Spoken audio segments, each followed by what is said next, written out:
வணக்கம். சற்று முன் கிடைக்கப்பெற்ற மிக முக்கியமான செய்தி ஒன்று வெளியாகியுள்ளது. இரவில் வந்த நல்ல செய்தி. ஓபிஎஸ்ஸிற்கு மிகப்பெரிய ஒரு அதிர்ஷ்டமாக திமுகவில் இணைந்த பிறகு மிகப்பெரிய அளவிலான ஒரு கட்சியில் இணைப்பு விழாவில் சுமார் 50,000த்திற்கு மேற்பட்ட அதிமுகவின் தொண்டர்களை திமுகவில் இன்று இணைத்துள்ளார்.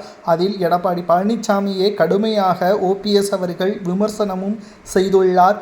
துரோகிகளை தமிழக மக்கள் என்றைக்குமே ஆதரிக்க மாட்டார்கள், எடப்பாடி அந்த வரிசையில்தான் இடம்பெற்றுள்ளார் என்பதையும் அழுத்தம் திருத்தமாக எடப்பாடி பழனிசாமி அவர்களுக்கு தற்பொழுது பாடம் புகட்டும் விதமாக அதிமுகவில் இருக்கக்கூடிய உண்மையான தொண்டர்கள் ஒவ்வொருவரும் களப்பணிகளை திமுகவிற்காக மட்டும்தான் ஆற்றுவார்கள் என்று கூறி சுமார் 50,000 அதிமுகவின் தொண்டர்களை திமுகவில் இணைத்துள்ளார். ஓபிஎஸ் அவர்களை ஸ்டாலின் அவர்கள் புகழ்ந்து பேசியுள்ளதும் குறிப்பிடத்தக்கது. 2026 சட்டசபை தேர்தலில் அதிமுக மிகப்பெரிய தோல்வியை தழுவுவதோடு தென் மாவட்டங்களில் ஓபிஎஸ் அவர்களின் ஆதரவாளர்கள் களத்தில் திமுகவின் சார்பாக வேட்பாளராக அறிவிக்கப்பட உள்ளார்கள். இதனால் அதிமுகவின் ஓட்டுக்களும் திமுகவின் ஓட்டுக்களும் ஒட்டுமொத்தமாக வெற்றி வாய்ப்பை திமுகவின் கூட்டணிக்கு ஏற்படும். இதனால் நிச்சயம் தமிழ்நாட்டில் இதுவரை அல்லாத ஒரு தோல்வியை அதிமுக முதல் முறை எதிர்க்கட்சி அந்தஸ்தை அதிமுக ஏற்படுத்தும். எதிர்க்கட்சி அந்தஸ்தை இழந்துவிட்டாலே அடிப்படை உறுப்பினராக இருக்கக்கூடியவர்கள் எடப்பாடியின் வீட்டிற்கே சென்று எடப்பாடிக்கு எதிர்ப்புகளை தெரிவிப்பார்கள்.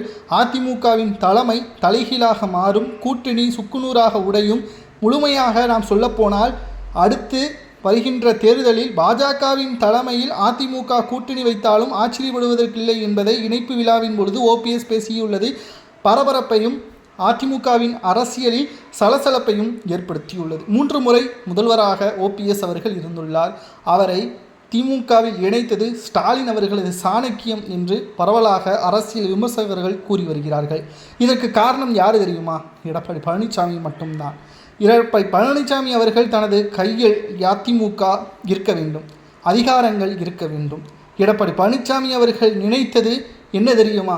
ஒட்டுமொத்த அதிமுகவையும் தனது கட்டுப்பாட்டில் வைத்து தேர்தலின் பொழுது வேட்பாளர்களை இளம் தலைமுறையினர்களை கொண்டு செல்ல வேண்டும்.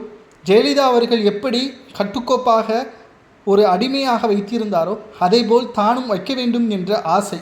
இதனால்தான் எடப்பாடி பழனிசாமி அவர்களது பண்ணை வீட்டில் நிர்வாகிகளை வரவழைத்து சந்திப்பார். OS காரர்களை ஜெயலலிதா அவர்கள் எப்படி சந்திப்பார் தெரியுமா? அதே நிலைமை தான் எடப்பாடியையும் உருவாக்கி வைத்திருந்தார் நிர்வாகிகளை. இதை அனைத்தையும் எடப்பாடி பழனிசாமி அவர்களுக்கு எதிராக இணைப்பு விழாவின் பொழுது ஓபிஎஸ் அவர்கள் பேசியது திமுகவிற்கு கூடுதலாக பக்கபலத்தை ஏற்படுத்தியுள்ளது. திமுகவில் ஓபிஎஸ் இணைந்தது திமுகவிற்கு வெற்றி என்பதை கண்ணில் கூறுங்கள்.